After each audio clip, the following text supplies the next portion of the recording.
Hi, I'm Raj Punjabi from HuffPost. And I'm Noah Michelson, also from HuffPost. And we're the hosts of Am I Doing It Wrong?, a new podcast that explores the all-too-human anxieties we have about trying to get our lives right. Each week on the podcast, Raj and I pick a new topic that we want to understand better and bring a guest expert on to talk us through how to get it right. And we're talking like legit, credible experts. Doctors, PhDs, all-around superheroes. From HuffPost and Acast Studios, check out Am I Doing It Wrong? Wherever you get your podcasts. If you're a maintenance supervisor for a commercial property, you've had to deal with everything from leaky faucets to flickering light bulbs. But nothing's worse than that ancient boiler that's lived in the building since the day it was built, 50 years ago. It's enough to make anyone lose their cool. That's where Grainger comes in. With industrial-grade products and dependable fast delivery, Grainger can help with any challenge. From worn-out components to everyday necessities. Call, click Grainger.com, or just stop by. Grainger, for the ones who get it done.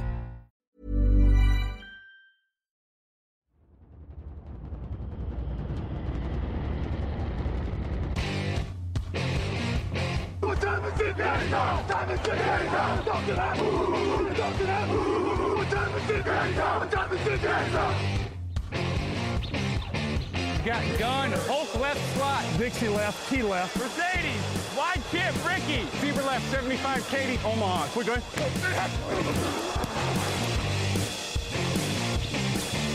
Last play of the game, who's gonna win it? Luck rolling out to the right, dumps it up to Donnie Avery, go ahead, goal line, touchdown, touchdown, touchdown, touchdown! Hello, bonjour et bienvenue à tous dans un épisode spécial du podcast Jeune Actu, un épisode en semi-direct de la Nouvelle-Orléans, puisque moi je ne suis pas à la Nouvelle-Orléans, mais la personne qui est avec moi de l'autre côté de l'écran l'est. Bonjour Jean-Michel Boujard. Bonjour Alain et bonjour tout le monde. Jean-Michel, on est parti pour la série de podcasts en direct du Super Bowl. On avait inauguré ça l'an dernier avec Victor Roulier. C'est à toi cette année de nous donner les impressions jour par jour. Petit journal de bord audio, c'est un petit podcast un peu comme ça au débeauté. On en parlait avant de prendre l'antenne. On n'a pas un conducteur hyper élaboré, 25 000 thèmes ou quoi. On va faire au feeling selon ce qui se passe chaque jour et on va un petit peu raconter, tu vas raconter surtout ce qui se passe à New Orleans. On est sur les premières heures, tu viens de passer ta première nuit à la Nouvelle-Orléans. Déjà, on va faire un petit point de santé quand même, comment ça va, parce que j'ai cru comprendre que c'était un peu compliqué. Oui, non, tout va bien, parce que franchement, je vais pas me plaindre, super moral, je suis au Super Bowl, c'est vraiment génial. Non, c'est juste que voilà, j'ai fait 15 heures d'avion, déjà c'est fatigant, et puis il y a ce qu'on appelle le jet lag. Moi, j'avais jamais expérimenté, mais voilà, ceux qui nous suivent sur les réseaux sociaux, notamment X, ont pu le voir. À 3h30 du matin, j'avais les yeux grands ouverts alors que j'étais crevé. Mais bon, comme il y a 7 heures de décalage, pour moi, c'était 10h30 du matin et je pouvais pas rester dans le lit. Donc, je descendais, je remontais, je descendais. Et puis à 6h du matin, je suis parti de l'hôtel et je suis allé faire un tour parce que, voilà, le jet lag, ouais, c'est pas des mythes, hein, c'est vrai. Hein. Ouais, je compatis. Le jet lag, c'est vraiment un des trucs les plus terribles. Mais bon, tu l'as dit, t'es bien arrivé après quelques escales, après pas mal d'heures de vol, après un peu une clim un peu trop forte dans l'avion. Mais t'as fini par arriver. T'es à la Nouvelle-Orléans. Première impression de la ville déjà, parce que t'arrives et t'as commencé par la ville. Je trouve ça très joli. Alors déjà, voilà, moi c'est mon premier séjour aux États-Unis, donc j'avais que des images que je voyais dans les séries américaines, les grands buildings, les grands immeubles, etc. Et là, tu le vois en vrai, les grosses voitures de police avec des gyrophares de partout sur le toit, devant, derrière, etc. Enfin, voilà, t'as l'impression un peu d'être dans une série américaine. Et puis, moi je trouve que ouais, c'est une ville plutôt jolie avec un bon mix en fait. Tu as des immeubles modernes et puis juste à côté, tu as des immeubles un peu plus anciens, plus typiques. Vous savez, les trucs de la Nouvelle-Orléans, c'est-à-dire des vieux immeubles avec des grands balcons, etc. Et puis des couleurs un petit peu vives. C'est vraiment un joli mix et vraiment c'est très très sympa au niveau architectural. Et puis les gens, de ce que j'ai rencontré, franchement, c'est très très très sympa. Alors attention, évidemment, je suis un hypercentre. Je me doute bien qu'il y a des quartiers difficiles, qu'il y a ci, qu'il y a là. Mais en tout cas, dans le centre-ville, vraiment l'ambiance, l'atmosphère est super sympa. Est-ce que tu sens une atmosphère Super Bowl ? Est-ce qu'on a l'impression d'être au Super Bowl dès qu'on est en ville ? Alors oui et non.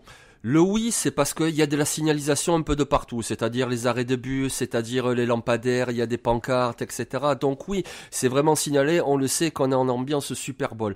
Oui, ce matin, quand je suis allé faire un petit tour au stade, sur le chemin du retour, je croisais plein de gens avec des accréditations au cou qui allaient justement au stade pour commencer à travailler. Je suis allé également au Media Center, donc tu sens cette ambiance de travail, etc.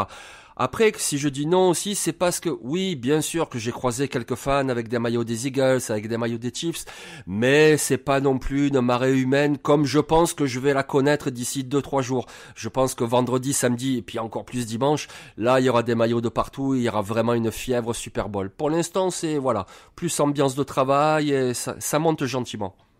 Oui, c'est vrai que d'expérience, ça monte vraiment très fort à partir du vendredi. Et puis c'est vrai que là, t'as pas encore eu le temps d'aller à la NFL Experience et tous les points aussi qui centralisent les fans. On en reparlera dans les jours à venir.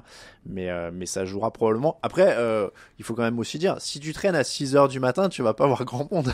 Eh oui, mais bon, je vais m'adapter. Donc du coup, ça va aller. Mais oui, effectivement. Le stade, tu l'as vu que de l'extérieur pour l'instant. Il est si impressionnant que ça? Ah franchement ouais. En plus je l'ai vu hier soir quand je suis arrivé donc de l'aéroport, j'ai pris un taxi et on le voit vraiment quand tu rentres dans la ville et la nuit il est vraiment tout illuminé. Donc ce matin j'ai pu prendre des petites photos qu'on a postées sur les réseaux, c'était un peu la fin des illuminations mais franchement la nuit c'est vraiment très très beau avec du rose, avec du doré etc. Et le stade ouais il est quand même gigantesque ce stade, avec ce dôme comme ça c'est vraiment, il est majestueux. Du côté de la ville en elle-même, je reviens là-dessus, tu parlais de l'ambiance de travail, des gens qui circulent, etc. On est sur un Super Bowl entièrement piéton, si je comprends bien. Même les hôtels des équipes, tout est concentré. Exactement, oui, c'est ça qui est fou et c'est ça qui est bien d'ailleurs. Je pense que tout le monde apprécie cette ville pour ça, pour le Super Bowl, parce que tu peux te déplacer à pied. Moi, par exemple, demain matin, je vais aller à la conférence de presse à l'hôtel des Chiefs et l'hôtel des Chiefs, je l'ai montré hier dans une vidéo qu'on a postée, c'est le Marriott, il est à, je sais pas moi, même pas 100 mètres du mien, c'est vraiment juste à côté. L'hôtel des Eagles, il doit être à même pas 500 mètres. Donc c'est vraiment tout centralisé. Le stade ce matin, j'y suis allé à pied, j'ai dû mettre un quart d'heure.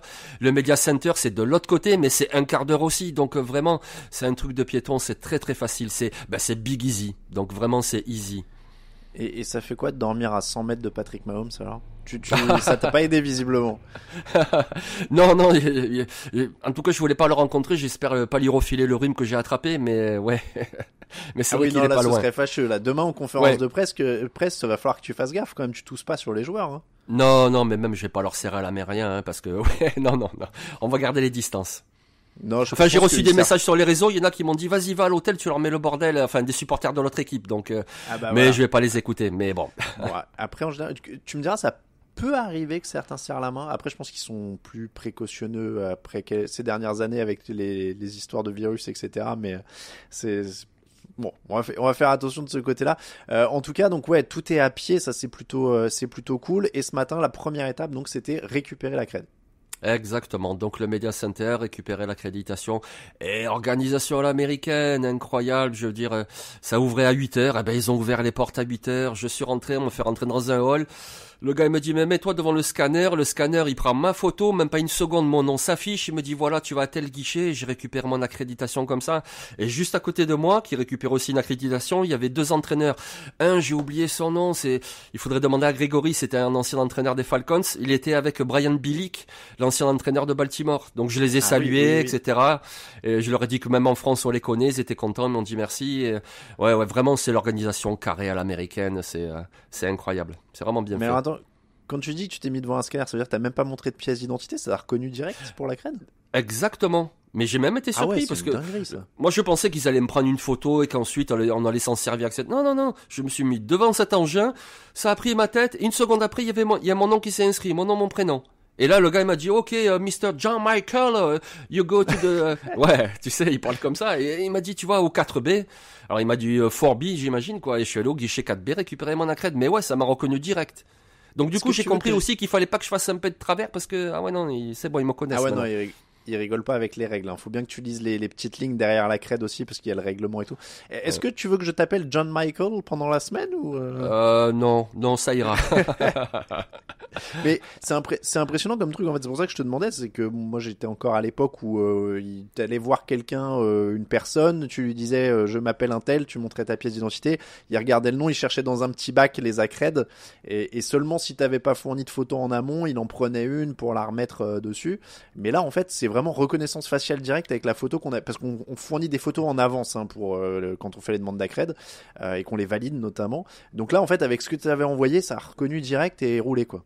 Mais c'est incroyable, parce que moi je m'attendais à ce que tu viens de dire, justement. La dernière fois que j'ai vu un match NFL, c'était à Francfort, et l'année dernière, ça s'est passé exactement comme tu l'as dit. Tu arrives dans un guichet, et puis tu donnes ton nom, ton média, etc., et puis ils fouillent, et puis ils te disent, ah ben voilà, hop, c'est là. Là, non, direct, ça a pris ma photo, mon nom direct, en même pas une seconde. Les Américains... T'es fiché par la NFL maintenant. Ouais, j'espère. Tant que c'est pas le FBI, ça va.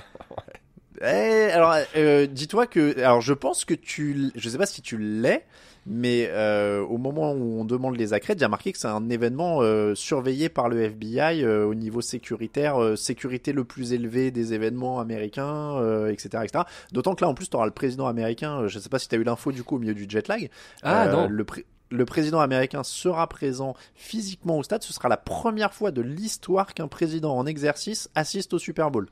Ah bah ça alors, ah bah ouais. Donc il se peut que le FBI ait jeté un œil à ta fiche, parce que le Secret Service a publié un communiqué disant qu'ils ont passé plusieurs jours avant d'officialiser la nouvelle à analyser toutes les conditions de sécurité pour s'assurer que sa venue était gérable. Donc honnêtement, on n'a pas plus de précision que ça au moment où je te parle, donc je sais pas s'il fera une apparition avant match, est-ce qu'il reste tout le match, on n'en a aucune idée, mais il est annoncé sur place. Donc, d'accord, je savais pas. Donaldo, ok. Ouais, Donald Trump sera là aussi, donc ça va être vraiment. Là, tu peux pas faire plus américain. Oui, non. Ben, là, t'auras le président plus le Super Bowl, c'est l'Amérique. Là, c'est parfait, quoi. Make the Super Bowl great again, quoi. Ouais. Alors, en parlant d'Amérique, j'ai vu quand même un petit peu quelques photos là. Je vois que monsieur a commencé à goûter la gastronomie locale. Ah ben oui, en Amérique on fait comme les Américains, franchement. À peine je suis arrivé à l'aéroport, je suis passé par Washington d'abord. Là j'ai vu un Dunkin' Donuts. Tu sais les donuts qu'ils mangent Homer Simpson là, avec du rose dessus, etc. Je sais qu'on en trouve en France, mais moi franchement je n'avais jamais mangé. J'ai vu ça, je me suis arrêté dessus, j'en ai pris un. Et puis ce matin j'ai trouvé une petite boutique pas très loin du stade où il y avait plein de donuts. Et puis oui, j'ai craqué forcément, petit donuts, obligé. Et alors on n'a pas de deal avec eux, je savais même pas. Ils sont en France, Dunkin' Donuts? Ah oui, quoi que je dis ça, j'imagine qu'on peut en trouver, mais je sais pas. En tout cas moi je l'avais jamais mangé. Donc quand je les ai vus, j'ai pensé direct à ça. Je suis en train de vérifier. Apparemment, ils ont peut-être à Paris ou. Ouais, ils en ont ouvert un en France. Bon, en tout cas, si vous voulez prendre de la pub, on va voir si vous voulez prendre de la pub dans 2 secondes, parce que je vais demander à Jean-Michel si c'est bon. Oui, franchement, selon ta c'était réponse, bon. On verra s'ils veulent prendre. Ouais, c'était bon. Ouais, j'ai bien aimé. Ok, et le petit donut, c'est quoi? C'était genre plus une boutique indépendante du coup à New Orleans? Exactement, la petite boutique indépendante. J'avais regardé ça un petit peu sur Google, il y avait des bons avis, j'ai vu que c'était près du stade, j'ai dit allez banco. Et quand je suis rentré, c'était ambiance un petit peu afro avec la musique à fond, plein de donuts, et puis ils étaient en train de les faire juste à côté, il y avait les établis, puis le point de vente, et puis juste devant moi, il y avait un gars un petit peu, moi ça m'a fait penser à la série Dexter, où dans cette série, tous les matins, il allait prendre plein de donuts qu'il allait distribuer. C'est pareil, là, il y avait un gars devant moi, il en a demandé 12, et donc il choisissait les assortiments, tu prends celui-là, etc. Bon, moi, j'en ai choisi qu'un pour le manger, mais ouais, c'était vraiment... Et c'était très bien, petite boutique indépendante, et très bon. Très bon aussi? Bon. Ouais, Hertz en plus, comme Jalen Hertz. Ok, ça s'appelait Hertz? Hertz Donuts, ouais. Hertz Donuts. Si vous voulez rechercher, et c'est vraiment à côté du Superdome, ça doit être à 200 mètres. C'est ça, pour vos voyages, comme ça on donne des adresses au fur et à mesure. Bon, et puis j'avoue, parce qu'on peut le dire, on l'a pas mis sur les réseaux sociaux, mais tu t'es fait un petit kiff en plus quand t'es arrivé. On peut le dire ou pas? Ah oui. Une petite vidéo. C'est la première vidéo que nous on a reçue dans la rédaction. Il a envoyé à tout le monde. Hier soir, en fait, je suis allé faire un petit tour. J'étais fatigué, mais bon, quand même, tu viens d'arriver. Je me suis dit, je vais aller marcher un petit peu. Et puis, je prends Canal Street. Donc là, voilà, je passe devant le Casino César. Je vois le tramway. Et puis, je marche un petit peu. Et puis, je sais pas, je vois marqué Cigar Bar. Je me dis, qu'est-ce que c'est? Je jette un œil à l'intérieur. Et là, dedans, je vois que des gros gars comme ça, en train de fumer des cigares. Je me dis, mais qu'est-ce que c'est ça? Moi, j'aime bien les cigares, tu vois. Du coup, je rentre. Et en fait, dedans, tu prends ton verre, tu choisis ton cigare. Et puis, tu peux fumer dedans, dehors, etc. Donc voilà, je me suis fait une petite bière américaine, Modelo. Moi, j'avais jamais goûté, c'est pas mauvais la Modelo. Et mon petit cigare, et puis après, je suis rentré me coucher. Voilà, le petit kiff de. J'ai entendu sur la vidéo, il y a pas mal de musique. Il y a avoir de la musique vraiment qui sort sur la rue, quoi. C'est ça, exactement. Dans ce cigar bar, il y avait la musique à fond de la soul, très très bonne soul. Et puis ce matin, Hearts Donuts, pareil, de la musique. Ici, c'est un peu la ville de la musique, de toute façon. Donc il y a de la musique, mais de partout. Et y compris dans la rue. Par exemple, hier soir, en rentrant justement à l'hôtel, je vois une grosse voiture qui diffusait de la musique très forte. Je me dis, qu'est-ce qu'ils font ceux-là? Et puis, je regarde à l'arrière de la voiture, il y avait un immense barbecue. Et en fait, c'était un barbecue de rue. Et le gars, il te fait des barbecues comme ça en musique. Et puis, je voyais des clients qui venaient, qui récupéraient leurs trucs et qui repartaient. C'est un peu un cliché, mais un truc que tu vois pas en France, quoi. Vraiment très très bien. Comme les food trucks. Ce matin, j'ai vu des food trucks et tout. Je me suis dit, ouais, trop bien, je vais tester ça aussi. Bon, on se met bien, on se remet petit à petit du jet lag. Yes. Voilà pour. Je pense qu'on a un peu fait le tour de ton arrivée pour l'instant, Jean-Michel. Et demain, on va se plonger dans la NFL. Est-ce qu'il y a quand même, tiens, on va faire un petit teaser. On va essayer de faire, tu vois, un truc classe et tiens, on fait un cliffhanger comme dans les séries. Demain, dans le podcast Touchdown Actu. Demain, dans le podcast Touchdown Actu, on a le premier contact avec le Media Center, avec la NFL Experience. Je crois que ce sera le jour d'après pour la mise en ligne pour nos auditeurs qu'il y aura les premiers contacts avec les équipes. Qu'est-ce que t'attends le plus, toi, là? Déjà deux choses, du sportif évidemment, c'est-à-dire rencontrer un petit peu les joueurs, pouvoir leur poser des questions, déjà les voir en vrai aussi, en tant que fan, voilà, les voir en vrai, même si j'y vais en tant que média, je vais pas être là à prendre des selfies ou des autographes, évidemment que non, mais voir les joueurs ça fait quelque chose, et puis leur poser des questions, les voir, donc ça va être très intéressant, et ensuite toujours la ville, et ça va être cet après-midi où j'irai faire un tour au quartier français, puisqu'on le sait, la Nouvelle-Orléans, voilà, il y a un grand quartier français avec justement de grandes bâtisses un petit peu typiques et tout, donc je vais prendre des petites vidéos, des photos, et évidemment qu'on relayera ça sur les réseaux, notamment sur X, et également je vais faire un petit vlog, d'ailleurs j'ai commencé à en monter un ce matin qui sera diffusé sur YouTube dès demain, et tous les jours vous aurez un petit vlog comme ça avec des photos, des vidéos et mes impressions sur la ville. Eh ben parfait, tu nous as fait tout le programme. Le vlog, ce sera sur YouTube /TDActu. Vous avez la chaîne et n'hésitez pas à vous abonner. Je sais plus comment ils disent les YouTubeurs. Abonnez-vous, activez la cloche pour avoir les notifications, etc., etc. Jean-Michel le disait sur X. On remercie aussi Sébastien Polomeni, notre community manager, qui va relayer tout ça aussi sur Instagram, sur Facebook. Vous pouvez nous suivre partout. Vous avez l'habitude. Les réseaux sociaux, c'est TDActu partout, sauf Instagram où c'est Touchdown Actu en entier. Si vous avez le TD Actu sur Instagram, n'hésitez pas à nous contacter pour nous le laisser, on est preneurs. Mais en tout cas, voilà, Jean-Michel a plein de trucs de prévu, il va y avoir de la vidéo, il y a le son là dans le podcast, si vous voulez mettre des images là-dessus, il y a les réseaux sociaux et il y a évidemment sur le site, on mettra ces vidéos sur le site, hein, vous n'êtes pas obligé d'avoir des comptes sur les réseaux sociaux si vous voulez regarder les vidéos, il y aura sur YouTube et un article sur le site avec la vidéo intégrée, donc normalement, vous ne raterez rien, et là c'est que le début, Jean-Michel va se remettre de son jet lag, prendre un petit donut ou alors peut-être un peu moins de sucre, hein, si tu veux encaisser le jet lag, faut manger ça un peu, hein, va falloir manger un peu de légumes et tout là. Je sens que ça va être compliqué quand même parce que quand tu te balades, tu vois beaucoup des barbecues, tu vois beaucoup du poulet frit, tu vois beaucoup des donuts, tu vois beaucoup des hamburgers, je sais pas si je vais manger très très sain, mais bon. On n'est pas tout à fait sur une ambiance légumes verts, hein, sur un Super Bowl généralement. Non, on fera ça au retour à la maison, je pense. Eh ben écoute, t'as bien raison, fais-toi kiffer Jean-Michel, on est content de t'avoir sur place et on te dit à demain du coup. Exactement, à demain les amis, à demain Alain.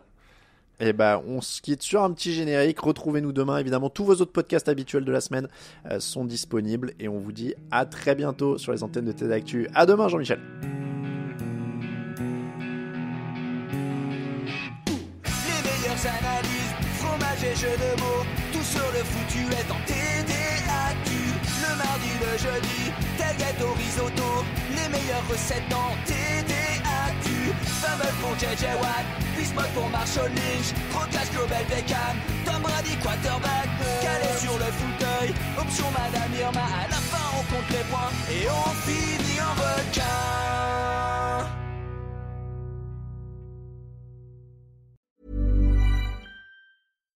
There's one thing that will forever change the way you sleep, and it's the softest 100% organic cotton sheets from Boll & Branch. You'll fall asleep faster wrapped in the most luxurious comfort. You'll never sleep hot again with sheets that feel breathable to sleep in. You'll experience the purest softness on night one and feel your sheets get even softer with every wash. Discover the difference with 15% off your first set of sheets at bollandbranch.com with code BUTTERY. Exclusions apply. See site for details. Hi, I'm Raj Punjabi from HuffPost. And I'm Noah Michelson, also from HuffPost. And we're the hosts of Am I Doing It Wrong?, a new podcast that explores the all-too-human anxieties we have about trying to get our lives right. Each week on the podcast, Raj and I pick a new topic that we want to understand better and bring a guest expert on to talk us through how to get it right. And we're talking like legit, credible experts. Doctors, PhDs, all-around superheroes. From HuffPost and Acast Studios, check out Am I Doing It Wrong? Wherever you get your podcasts.